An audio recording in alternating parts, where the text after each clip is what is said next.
Imagine a society where everything you do, everything you say, and everything you buy is controlled and evaluated by the authorities. It's not science fiction. In China, it's a reality. From now on, citizens' lives are rated and assessed.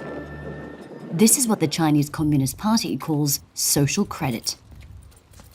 The government here says it is trying to purify society by rewarding those who are trustworthy and punishing those who are not. So like the credit score that most Americans get for how they handle their finances, Chinese citizens are now getting social credit scores. The social credit rating system began testing 5 years ago in approximately 30 Chinese cities. It will be rolled out across the entire country by 2020.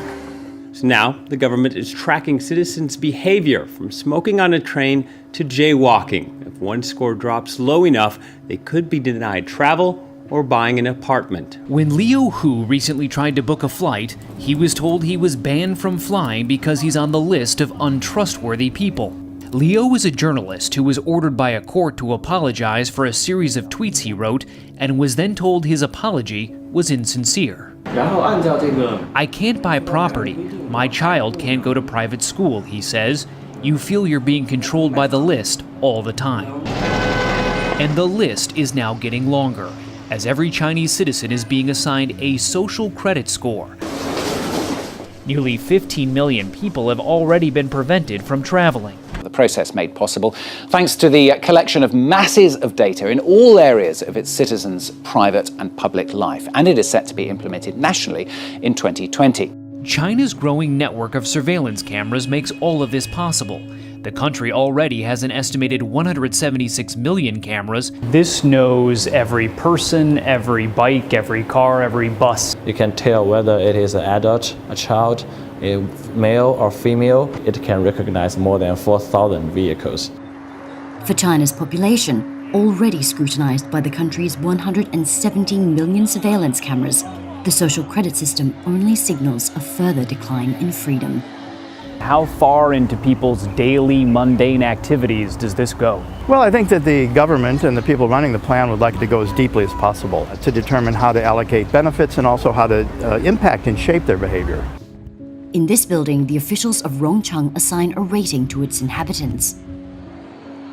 We were able to sneak inside and film discreetly for a few minutes. Here, the agents collect data provided by the police, courts, and tax office. Each resident is then given a rating from the letter D for not-so-good citizens to AAA for the best. This also applies to companies. In several big cities in China, including here in Shanghai, the government is even tracking jaywalkers. Cameras record them going through intersections, zero in on their face, and then publicly shame them on nearby video screens. Police in Beijing have been wearing these glasses that can recognize faces linked to the government's national database to help boost arrests. How advanced is this technology? This is cutting edge. Wu Fei is CEO of a company that makes the glasses. He claims he doesn't know how the government intends to use his technology. I have no idea. Really? Yes. Do you trust the government the way they're using your technology? Sorry, I can't answer this. You can't answer that. This is outside our scope of questions. China plans to launch a digital mass surveillance systems are stirring concerns of privacy and government accountability across the globe. He says how the new scoring system truly works is kept secret and could be easily abused by the government. Many countries across the globe are experiencing a massive expansion in government surveillance powers, and the threats of global instability, terror and war are leaving increasingly less space for privacy and individual freedom in the post-industrial society. Reward good citizens and punish bad people. Human rights activist Hu Jia is already blacklisted. Deprived of his passport for 10 years, his movements are limited. He says the social credit system will allow authorities to more easily punish those who do not pledge allegiance to the party. In China, the people who will lose the most credit are those who do not agree with the Communist Party. We can't criticize society or the current system, nor should we say bad things about the highest levels of power and the leader. In fact, this social harmony desired by the party is said to maintain the stability of society, but it only serves to guarantee the monopoly of its power. We're already moving very quickly, as you know, into a sort of surveillance society where lots of organizations of all types have lots of data about us. If we unify it all around one identity system, that hurdles us far faster and far further into a surveillance society. So let's switch gears a little bit. So you have something else that's really interesting in the newsletter about people in Sweden putting implants, microchips, right, into them. We've seen something like this here. There was a company that in Wisconsin, right, so they could get stuff out of the vending machine with these microchips. So what's happening in Sweden? So basically in Sweden over the past couple of years, several thousand people have had these little rice grain sized microchips put into their hands, which contain information that they can use to, say, check into the gym or get into the office or pay for train tickets. Right?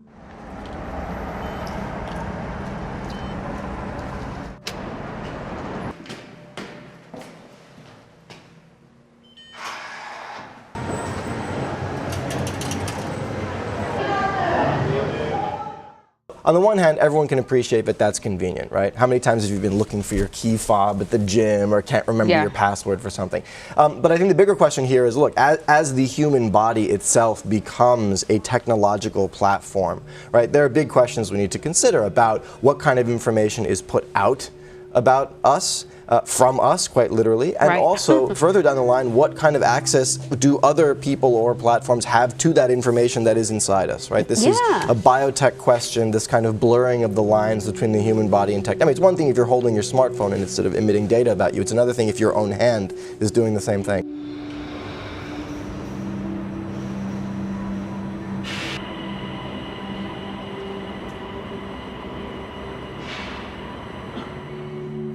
You know, we'll see. This is 3,000 people. This is a small experiment. It's been developing over the past several years. But as the information that these microchips contains gets more elaborate and more detailed, people may start to change their mind.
This is not an animation. This isn't like the Fox football robot. It looks like Star Wars to me, though. It's a little Terminator-esque, right? But this is the Atlas robot, and this thing can now go out for a jog.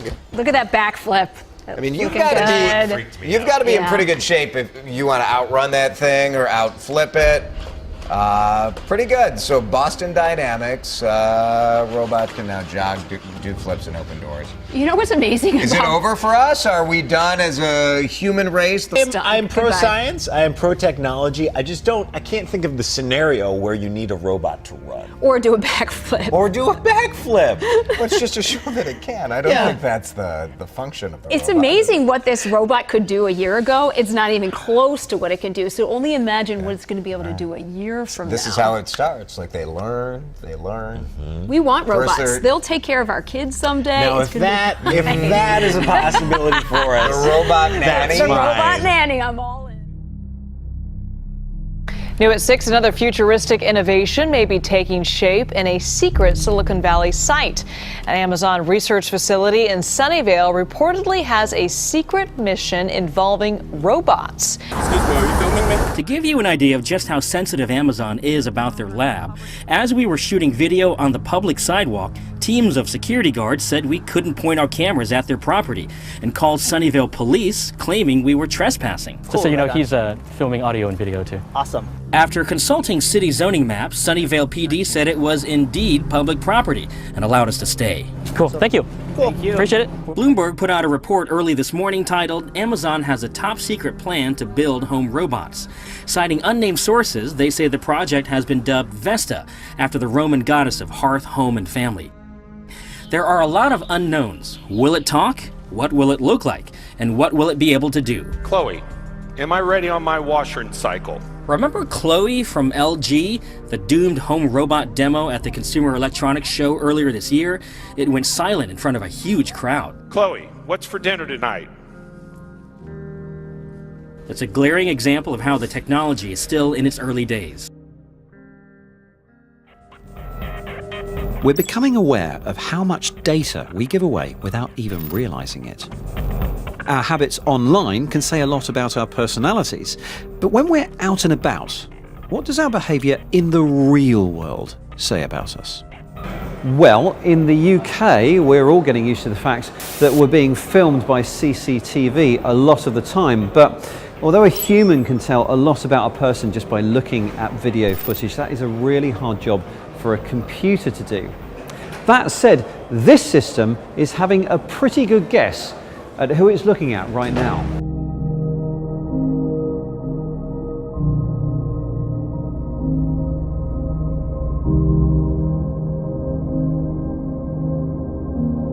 This kind of profiling of humans by computer systems has many uses, from this kind of anonymized retail analysis to other areas that might say more about us as people.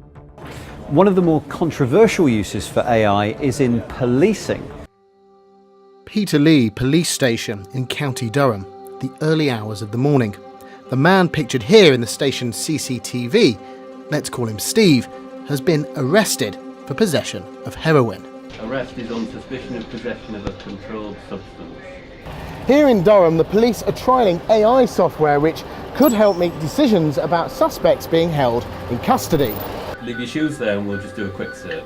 After Steve's been processed, the custody sergeant will enter his details into a system called the Harm Assessment Risk Tool, or HART for short.